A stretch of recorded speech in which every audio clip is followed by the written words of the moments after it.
আসসালামু আলাইকুম প্রিয় দর্শক, আশা করি সবাই ভালো আছেন। সার্বিয়া ভিসা প্রত্যাশীদের জন্য আজকের এই ভিডিওতে আলোচনা করব সার্বিয়ার ভিসার রেশিও কেমন, রাজনৈতিক অবস্থা এবং 2025 সালে ফাইল জমা দিবেন কিনা, ফাইল অ্যাপ্রুভাল হলে ভিসা পেতে কতদিন সময় লাগে, ম্যান পাওয়ার হচ্ছে না কেন ইত্যাদি বিষয় সহ আলোচনা করব।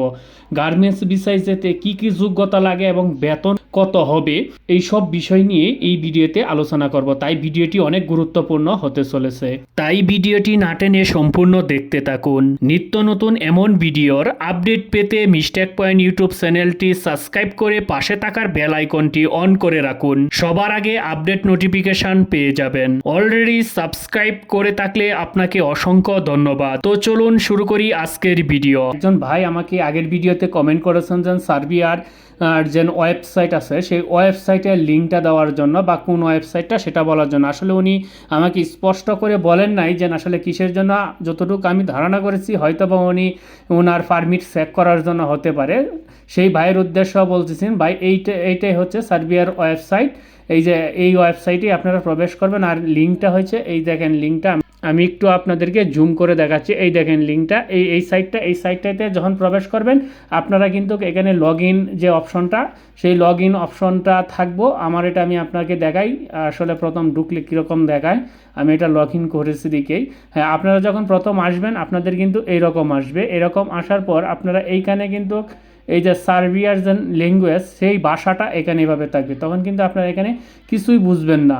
এই যে এটা হচ্ছে সার্বিয়ার ভাষা, তাহলে আপনারা এই সার্বিয়ার ভাষাটা এখান থেকে চেঞ্জ করে নেবেন। চেঞ্জ করার জন্য এটা আমার হচ্ছে অটো ট্রান্সলেট, আর আমি এখান থেকে সরাসরি সার্ভারটা চেঞ্জ করি। এখান থেকে চেঞ্জ করার জন্য ক্লিক করবেন, ক্লিক করে ইংলিশে ক্লিক করে দিবেন, তখন এইটা সম্পূর্ণ ইংলিশ হয়ে যাবে। এখান থেকে আপনারা চেক করে নিতে পারবেন। আর এখানে আপনারা লগ ইন করে নেবেন। লগ ইন করার জন্য আপনারা লগ ইনে ক্লিক করবেন। ক্লিক করার পর যেহেতু আপনারা এখানে রেজিস্ট্রেশন করার নাই, আপনার রেজিস্ট্রেশনের উপরে ক্লিক করবেন। ক্লিক করে আপনার এখানে নামটা দিবেন, তারপর আপনার ইউজার নেমটা দিবেন, ইমেল নাম্বার, ফোন নাম্বার এবং পাসওয়ার্ড, এবং সেম পাসওয়ার্ডটা না দিয়ে তারপর এটা একটা ক্লিক করবেন। এটা রোবট ভেরিফাই, তারপরে আই ওয়েবসাইটে ক্লিক করে রেজিস্ট্রেশনে ক্লিক করে দেবেন। রেজিস্ট্রেশনে ক্লিক করার পর আপনার সামনে এরকম একটি অপশন আসবে। আপনার ইমেল নাম্বার এবং পাসওয়ার্ড দিয়ে দিবেন।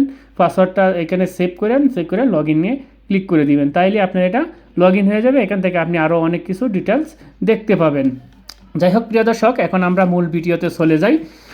সার্বিয়া একটি শীত প্রধান দেশ, যেহেতু শীতের সময় কিন্তু এখানে মাইনাসের নিচেও তাপমাত্রা নেমে যায়। যারা সার্বিয়াতে আসবেন চিন্তা ভাবনা করছেন বা আসার জন্য প্রস্তুতি নিচ্ছেন, তারা অবশ্যই পর্যাপ্ত পরিমাণ শীতের কাপড় নিয়ে আসবেন, কারণ এখানে প্রচুর শীত, সেই জন্য শীতের কাপড় নিয়ে আসবেন। এখন বর্তমানে গরমকাল চলতেছে, গরমকালেও হচ্ছে যেন বাংলাদেশের যেন মাঘ মাসে যেরকম শীত হয় এরকমই শীত গরমকালে, তাদের জন্য এটা গরমকাল। আর যখন শীতের অবস্থা হয় তাহলে বুঝতেই পারছেন যে আসলে শীতের অবস্থানটা কীরকম হইব, মানে মাইনাসের নিচে চলে যায়, অনেক তাপমাত্রা এখানে মাইনাসের নিচে নামে। আর একটা বিষয় হচ্ছে যে আপনারা অনেকেই বলছেন যে সার্বিয়ার রাজনৈতিক অবস্থা কি, এখন সেই অবস্থার জন্য ভিসা হচ্ছে কিনা বা ভিসার জন্য ফাইল জমা দিব কিনা, এরকম অনেক ধরনের অনেক প্রশ্ন আছে। সেই প্রশ্নটা হচ্ছে রাজনৈতিক অবস্থা অস্থিরতার ভিতরেই আছে। আপনারা জানেন ইতিমধ্যে কিছুদিন আগেও বিপক্ষ দলীয় একটা সংসদে একটা হট্টগোল তৈরি করছিল। এখানে কেউ বলছে বোমা মারছে, ককটেল মারছে, অনেক কিছু হয়েছে। এটা হচ্ছে তাদের দেশের অভ্যন্তরীণ বিষয়। যেন বাংলাদেশের মতনেও তারা এই ছাত্র আন্দোলনের মুখে কিন্তু রাজা পদত্যাগ করছে। আচ্ছা যাই হোক, ওই প্রভাবটা কিন্তু রাজনৈতিক যে প্রভাবটা, সেই প্রভাবটা কিন্তু আসলে ভিসার উপর এখনো পড়েনি। আশা করি এটা পড়বে না। আর তাদের রাজনৈতিক যে অস্থিরতাটা সেটা কিন্তু কেটে যাবে, অচিরেই কেটে যাবে। এটা নিয়ে আন্দোলন হচ্ছে কিন্তু অচিরেই কেটে যাবে। আরেকটা বিষয় হচ্ছে যে ভিসার রেশিও কেমন, 2025 সালের রেশিও যদি আমি অ্যাভারেজ বলি, 2025 সালের রেশিও হচ্ছে আপনার 20 থেকে 30%-এরও কম। যদি আপনার ফাইল অ্যাপ্রুভাল হয়ে যায় তাহলে আপনি 99% নিশ্চিত থাকতে পারেন যেন আপনি ভিসা পাইবেন। আর একটা প্রশ্ন হচ্ছে যেন ফাইল অ্যাপ্রুভাল হলে ভিসা পেতে কতদিন সময় লাগে। এটা কিন্তু অনেকেই বলেন যেন আসলে ভিসা পাইতে কতদিন সময় লাগে, এই প্রশ্নটা সবার মাঝে আছে।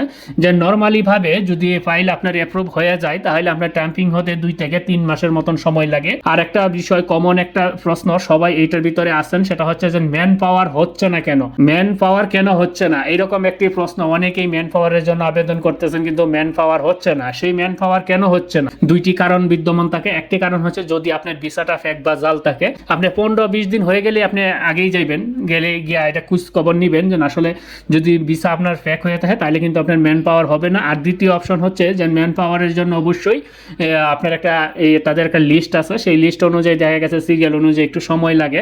বাংলাদেশের অবস্থার সম্পর্কে আর কি বলবো, ভিডিওতে সবকিছু বলা যায় না, একটু খবর বার্তা নিবেন, তাইলেই দেখবেন যে আপনার ম্যান পাওয়ার হয়ে যাবে। ম্যান পাওয়ার হতে আপনার কয়দিন সময় লাগে? আসলে ম্যান পাওয়ার হইতে কিন্তু আপনার সময়টা সর্বোচ্চ 1 মাসের ভিতরে কিন্তু হয়ে যায়। এটা হচ্ছে যে সাধারণ ক্ষেত্রে। আর যেটা হয়েছে যে ওর জেনুইন ক্ষেত্রে কিন্তু ম্যান পাওয়ার আপনার 5 কর্মদিবস থেকে আপনার 15 কর্মদিবসের ভিতরেই, এটা এখন বর্তমানে হচ্ছে আর কি 5 কর্মদিবস, মানে কর্মদিবস বলতে ছুটির দিন ব্যতীত এটাকে বলা হয় কর্মদিবস। 5 কর্মদিবস থেকে 15 কর্মদিবসের ভিতরেই ম্যান পাওয়ার আপনারা পেয়ে যাবেন। এর আগেও পেয়ে যেতে পারেন। যদি আপনি এজেন্সির মাধ্যমে যান তাহলে তো আপনার ম্যান পাওয়ার নিয়ে কোনো চিন্তা করা লাগবে না, এটা এজেন্সি ওরাই করবো, ওতে কোনো সমস্যা নাই। আর তারাই আপনাকে সাপোর্ট করবে, কারণ আপনার টাকা পয়সা কিন্তু সবকিছু ওইখানে নিয়ে নেয়। আর 2025 সালে বর্তমান ফাইল জমা দিবেন কিনা এরকম প্রশ্ন অনেকের ভিতরে ঘুরপাক কাটছে। তাদেরকে বলবো যে আপনারা অবশ্যই এজেন্সিগুলোকে চেক করে দেখবেন, যাচাই বাছাই করে দেখবেন যে এই এজেন্সিগুলো কি সার্বিয়াতে লোক পাঠাইছে কিনা, বা এরকম কোনো কিছু আছে না। বা অনেক কোনো এই যে গোয়ালে বলে না যে আমার দুধ বিন হয়ে গেছে, আমার দুধ কিন্তু সবচেয়ে ভালো, এইটাই বলে, সবারটাই সবাই ভালোই বলে। কিন্তু সেটা আপনি যখন মাঠ পর্যায়ে যাচাই বাছাই করবেন তখন বুঝতে পারবেন যে আসলে কে ভালো বলে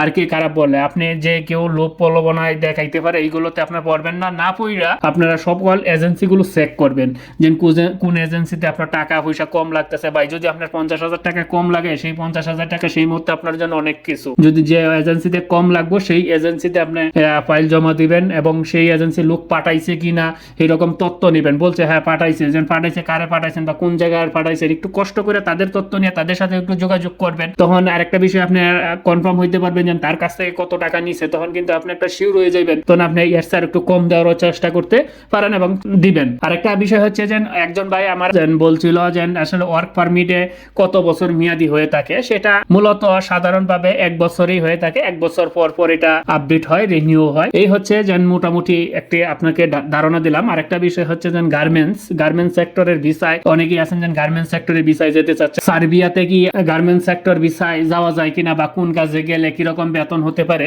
এই সব নিয়ে একটু সাধারণত একটু সিম্পল ধারণা দেব আপনাদেরকে। যদি সার্বিয়াতে আপনি গার্মেন্টস ভিসায় যেতে চান তাহলে আপনি এখানে কিছু লোক নিচ্ছে, সেটা হচ্ছে যে সুইং অপারেটর, সুইং মেশিনের অপারেটর যারা আছেন, সুপারভাইজার, টেকনিশিয়ান, এইসব ক্যাটাগরিতে কিছু লোক নিচ্ছে। এবং সেখানে আপনার বাস্তব অভিজ্ঞতা থাকতে হবে, বাস্তব এক্সপিরিয়েন্স আপনার টাকা লাগবে, তারপরে কিন্তু আপনি আবেদন করবেন। যেন আপনি ট্রেনিং সেন্টার থেকে 3 দিন শিক্ষা পড়ছেন, এইসব শিক্ষা আগে ওইগুলা দিয়ে আপনার টিক পারবেন না, ওইগুলো অযথা যাইবেন না, যে আপনি বিপদ পড়ে যাইবেন। এইগুলো দেওয়া হবে না যে আপনার 5-6 বছরের অভিজ্ঞতা আছে, এক্সপিরিয়েন্স আছে, আপনি সব মেশিন চালাইতে পারেন, sewing machine, overlock machine, headlock machine, plain machine, এইসব মেশিন যারা চালাইতে পারেন এবং এইসব মেশিন যারা ঠিক করতে পারেন তারাই কিন্তু এরকম 7-8 বছরের অভিজ্ঞতা আছে, তারা এখানে আবেদন করবেন। আর এখন আপনারা বলতে পারেন যে আসলে যে সুইং অপারেটর বা সুপারভাইজার টেকনিশিয়ানের বেতন কিরকম হতে পারে। হ্যাঁ, সার্বিয়াতে এখানে বেতন হবে, আপনার যদি সুইং অপারেটর হয়ে থাকেন, পারদর্শী হয়ে থাকেন, সেটা এক্সপিরিয়েন্সের উপরে একটু আপ ডাউন করে, তবে আপনাকে একটা ধারণা দেই 600 থেকে 700 ইউরো পেয়ে যাবেন। আর সুপারভাইজার যদি হয় তাহলে আপনার 700 থেকে 800 ইউরো।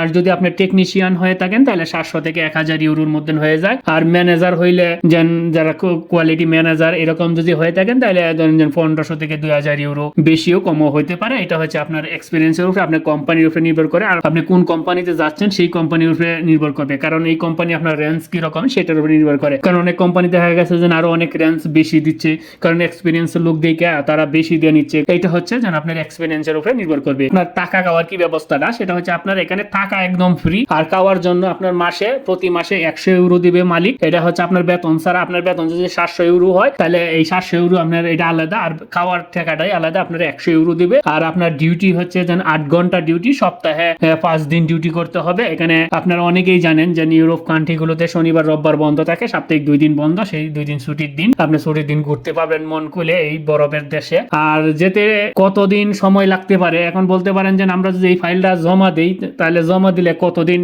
সময় লাগবে আমাদের ফাইলটা অ্যাপ্রুভ হইতে বা আমরা ভিসা পাইতে। আমি বলবো যে এই ফাইলগুলো তো মূলত এজেন্সির মাধ্যমেই তো জমা দিবেন, সেখানে এজেন্সির মাধ্যমে যদি আপনারা জমা দিয়ে থাকেন তাহলে 6 থেকে 1 বছর বা 1.5 বছরও লাগে যেতে পারে। এই জন্য আপনারা ইউরোপে সেখানে যাইতে অবশ্যই একটু সময় লাগবে, একটু ধৈর্য ধরতে হবে। এজেন্সির মাধ্যমে তারা বলে যে 5 থেকে 8 মাসের ভিতরে, কিন্তু আসলে কেউ 5 থেকে 8 মাসের ভিতরে পাঠাইতে পারে না, 6 থেকে 1.5 বছর ভিতরেই তারা পাঠায়। আমি ম্যাক্সিমাম সাধারণভাবে ধরলাম যে 6 থেকে 1 বছরের ভিতরে আপনার ভিসা সবকিছু কমপ্লিট হয়ে যাবে। আর যদি আপনারা সরাসরি যান, মানে সেখান থেকে আপনি যদি কোনো ইনভাইটেশন ফান্ড বা ইনভাইটেশন বা আপনাকে যদি হায়ার করে, সেই ক্ষেত্রে আপনার 2 থেকে 4 মাসের ভিতরে কিন্তু আপনার সবকিছু কমপ্লিট হয়ে যাবে। এখন আপনার বলতে পারেন যে এখানে গেলে আমার খরচ কিরকম হবে, সেই খরচটার বিষয়টা হচ্ছে যে আসলে অরিজিন জেনুইন ভাবে বলা যাচ্ছে না, কারণ এজেন্সির বিষয়। যদি এজেন্সির মাধ্যমে যান তাহলে আপনার খরচ পড়বে 8 থেকে 10 লাখ, 11 লাখ, 9 লাখ, 7 লাখ, এরকম বিভিন্ন এজেন্সি যে এরকম নিতে পারে। বা এটা আমি শিওর করে বলতে পারবো না, কারণ আপনি কোন এজেন্সিতে যাইবেন, আপনার কোন ক্যাটাগরিতে যাইবেন, সেই ক্যাটাগরির উপরে নির্ভর করে কিন্তু এজেন্সিওয়ালারা একটু আপনার রেটটাও আপ ডাউন করে। যে সুইং অপারেটরে যান দেখা গেছে যেন আপনার 8 লাখ লাগলো, যদি সুপারভাইজারে যান দেখা গেছে যেন 10 লাখ লাগলো বা 9 লাখ লাগলো, এইরকম। মানে আপনার জবের উপরে নির্ভর করে এই টাকাগুলো লাগে। আর যদি আপনি সরাসরি কোনো হায়ার করে তাহলে যদি যান তাহলে আপনি একদম ফ্রিতে যাইতে পারবেন। বাংলাদেশের যেসব আপনার আনুষঙ্গিক খরচ, এই খরচগুলো আপনার করতে হবে, আপনার বিমানের ইয়ারের টিকিট সহ সম্পূর্ণই পাঠায় দেবে। সবাই ভালো থাকবেন, সুস্থ থাকবেন, ধন্যবাদ সবাইকে।